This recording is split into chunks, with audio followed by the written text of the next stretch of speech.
Lembro, na época da faculdade, quando eu tinha meus 23 anos e simplesmente eu não conseguia ficar dentro da sala de aula por 30 minutos.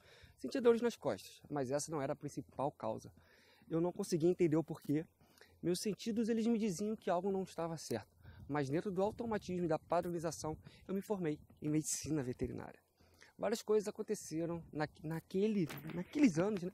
E só que hoje isso está muito claro para mim. Eu nunca vi sentido em ficar 1, 2, 3 horas sentado escutando o professor falar. Passavam 20, 30 minutos, eu saía de sala, ia andar na faculdade, ficava na natureza, pensando, refletindo. Eu era tido como uma pessoa tímida, isolada e ao mesmo tempo metida e arrogante. Como acontece, né? Os julgamentos dentro da nossa sociedade. E eu sabia que eu deveria fazer um esforço. Eu sentia essa cobrança de ser mais extrovertido. Lembro que sempre eu era um dos primeiros a ir embora das festas, eu ficava mais isolado nas confraternizações. Eu não tinha resposta para isso. Na verdade, eu nem sabia o que era. Eu havia aceitado esse rótulo de antissocial. E hoje eu entendo o que fazia e por que eu fazia. Primeiro, vamos lá. A pior forma de aprendizado é onde ficamos sentados e escutando. Vai por mim. Escutar é a pior forma de se aprender algo. Como é que está o nosso sistema? A forma como são colocadas as carteiras diminui a compreensão, o entendimento da voz de quem já está atrás ali na segunda fileira. Outro ponto. Eu odiava trabalhos em grupo, mas era forçado a fazê-los. E, bem, eu sou introvertido. Conto a vocês essa história sobre a época da faculdade. Eu poderia ter contado várias outras, todas as vezes que captei essa mensagem de que, de alguma forma, meu jeito quieto e introvertido de ser não era bem o jeito certo de ser e que eu deveria tentar parecer mais extrovertido. Só que em meu íntimo, eu sempre senti que isso estava errado e que os introvertidos eram excelentes, exatamente como eram. Durante anos, eu neguei essa intuição e por isso tornei-me veterinário e fui mais além. Fui trabalhar com silvestres, gostava mais de estar com os animais. Eu não sabia o porquê. Eu ia para bares lotados quando eu queria mesmo era estar num jantar agradável. Lembro de algumas brigas por não querer ir para a boate. E em uma autonegação eu fiz essas escolhas tão automaticamente que nem tinha consciência de que as fazia. Isso é o que muitos dos introvertidos fazem e a perda certamente é nossa, mas também é de nossos colegas, parceiros e de nossa comunidade. E correndo o risco de soar um pouco pretensioso, a perda é mundial. Pois quando se trata de criatividade, liderança, precisamos dos introvertidos fazendo o que eles sabem fazer de melhor. De um terço, a metade da população é introvertida. De um terço, a metade da população é introvertida. Isso é muita gente. Então, mesmo que você seja extrovertido, eu estou falando dos seus colegas, do seu trabalho, dos seus cônjuges, dos seus filhos e da pessoa que está sentada do seu lado agora. Hein? Todos sujeitos a esse preconceito que é bem arraigado em nossa sociedade. Todos nós interiorizamos isso desde pequeno, sem ao menos termos uma linguagem para o que fazemos. Para enxergar claramente o preconceito, vocês precisam entender o que é introversão.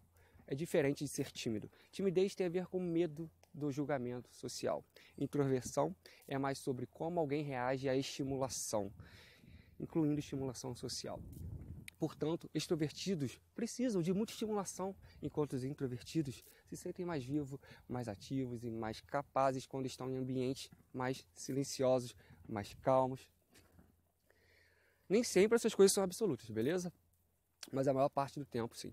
Então, o segredo para maximizarmos nossos talentos é nos colocar na zona de estimulação que nos seja adequada. Mas aqui é que entra o preconceito. Nossas instituições, as mais importantes, nossas escolas, nossos locais de trabalho, são geralmente projetados para extrovertidos, em uma necessidade, de muita estimulação. E hoje também temos esse sistema de crenças aí que eu chamo de o novo pensamento de grupo, que considera que toda criatividade e produtividade vem de um lugar curiosamente gregário. Então, imagine a típica sala de aula atual. Quando eu estava na escola, eu lembro que nós sentávamos em filas de carteiras e fazíamos a maior parte dos trabalhos também em grupo. E hoje também ainda temos a típica sala de aula com grupo de carteiras.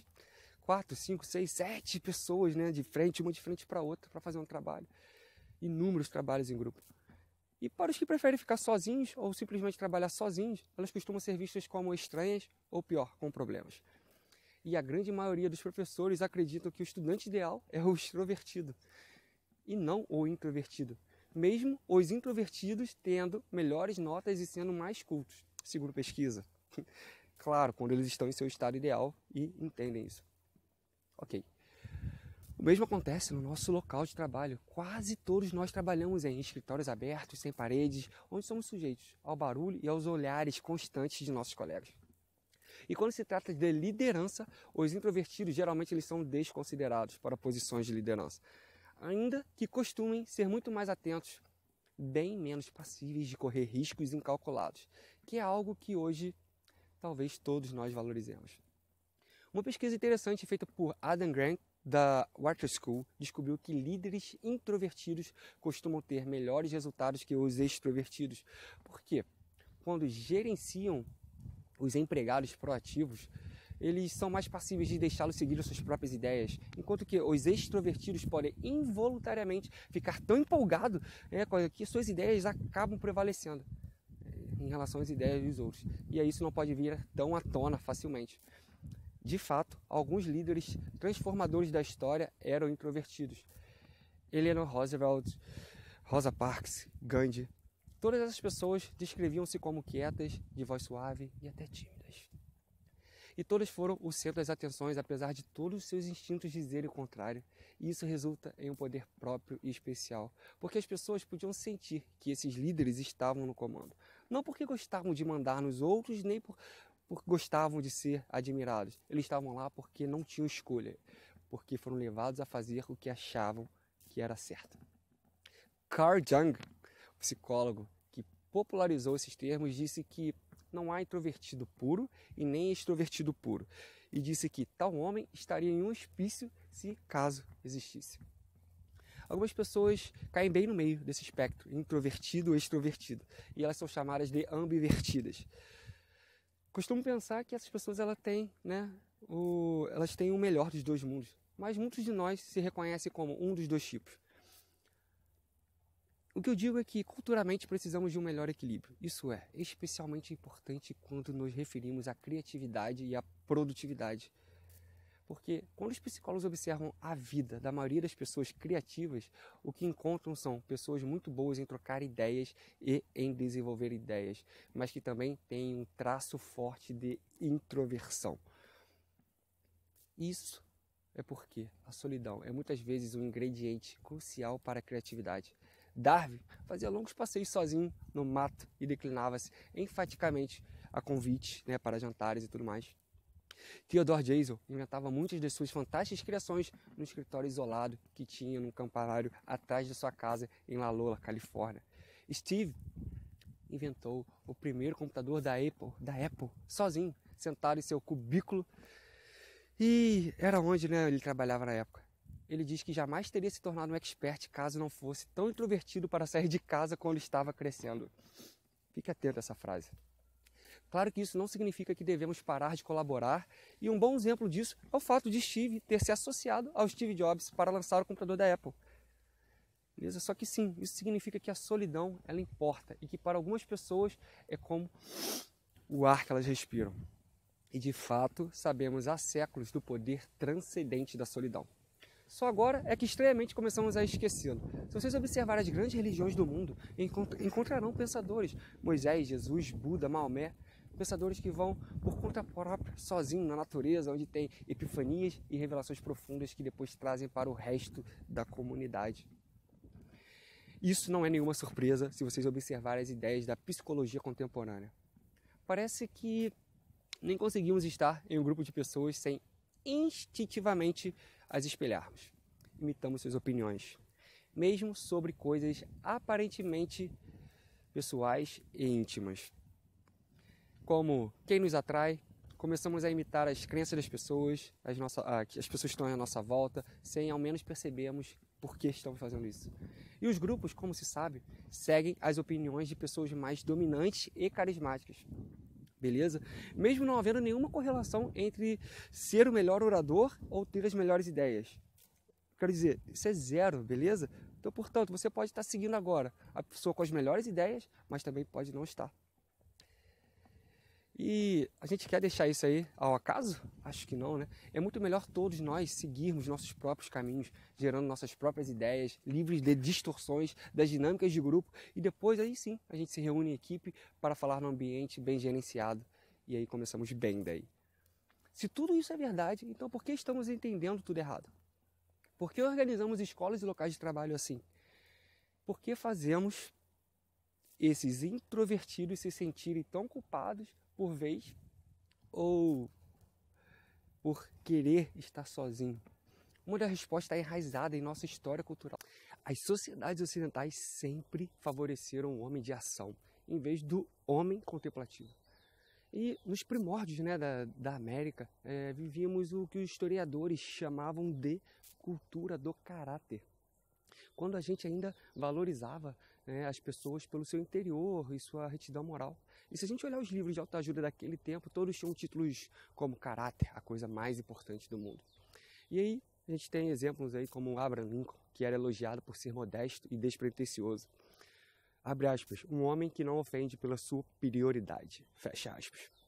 Mas depois chegamos ao século XX e entramos numa nova cultura de historiadores, que eles chamam de cultura da personalidade. Aconteceu que evoluímos, certo? De uma economia agrícola para um mundo de grandes negócios. De repente as pessoas mudaram de seus estilos de vida, né, de vilas para grandes cidades. E em vez de trabalhar com pessoas que conheceram a vida toda, agora tem que provar seu valor numa multidão de estranhos. Então, compreensivelmente, qualidades como magnetismo e carisma aparecem. E de repente, muito importante. E a gente tem os livros de autoajuda aí, que eles mudaram para satisfazer essas novas necessidades. Eles começam a ter nomes de como fazer amigos e influenciar pessoas. Esse é o mundo que nós vivemos agora, é a nossa herança cultural. Nada disso, beleza, quer dizer que as habilidades sociais não são importantes. E também eu não estou invocando a abolição do trabalho em equipe. As mesmas religiões que enviaram seus sábios para os isolados cumes de montanha também nos ensinam sobre amor e confiança. Os problemas que enfrentamos hoje em áreas como ciência ou economia, eles são tão amplos e complexos que precisamos de um exército de pessoas se unindo para resolver, trabalhando em conjunto. E aí, quando mais liberdade nós dermos aos introvertidos para que eles sejam eles mesmos, maior a probabilidade deles surgirem com suas próprias e únicas soluções para esses problemas. Eu venho me preparando para um momento como esse, de gravar um vídeo aqui para você, com o melhor que eu posso. Eu venho praticando e modelando bons oradores. Isso me ajudou, isso tem me ajudado, isso está me ajudando. Mas eu te digo que o que ajuda mais é o meu sentimento, é a minha convicção, minha esperança de que, no que diz respeito à nossa postura quanto à introversão, no silêncio, na solidão, estamos à beira de uma mudança profunda. Eu quero dizer exatamente isso. E agora eu só quero deixar, no final desse vídeo, compartilhar pelo menos 3 apelos. Número 1, parem com a loucura de trabalho em grupo constante. Só para, beleza? Quero ser bem claro nisso, porque eu acredito profundamente que os nossos escritórios devem encorajar as interações casuais, conversas de café, do tipo em que as pessoas se reúnem e do nada elas trocam ideias. Isso é ótimo. Ótimo para introvertidos e extrovertidos, mas precisamos de muita privacidade, liberdade e autonomia no trabalho. Na escola, a mesma coisa. Claro que precisamos ensinar as crianças a trabalharem juntas, mas também temos que ensiná-las a trabalhar sozinhas. Isso é particularmente importante para as crianças extrovertidas. Elas precisam trabalhar sozinhas porque, em parte, é daí que vem o pensamento profundo. Número 2. Vão para a natureza. Sejam como Buda. Tenham suas próprias revelações. Não estou dizendo que temos de ir todos agora construir nossas cabanas no mato e nunca mais falar um com os outros. Mas digo que deveríamos conseguir nos desligar e ter contato com o nosso próprio interior mais frequentemente. Número 3. Dê uma boa olhada o que há aí dentro da tua mala. E o motivo daquilo está lá. Extrovertidos, talvez a sua mala esteja cheia de livros, ou cheia de copos de champanhe, ou equipamentos de paraquedismo. Seja o que for, eu espero que mostre essas coisas sempre que vocês puderem e nos agraciem com a sua energia e alegria. Introvertidos, vocês sendo vocês mesmos, provavelmente têm o impulso de guardar cuidadosamente o que há dentro da sua mala. E está tudo bem, mas ocasionalmente, só ocasionalmente, eu espero que você abra sua mala para as pessoas verem, porque o mundo Ele precisa de vocês e das coisas que vocês carregam. Eu desejo o melhor de todas as jornadas possíveis e a coragem para falar suavemente. Muito obrigado. Bora!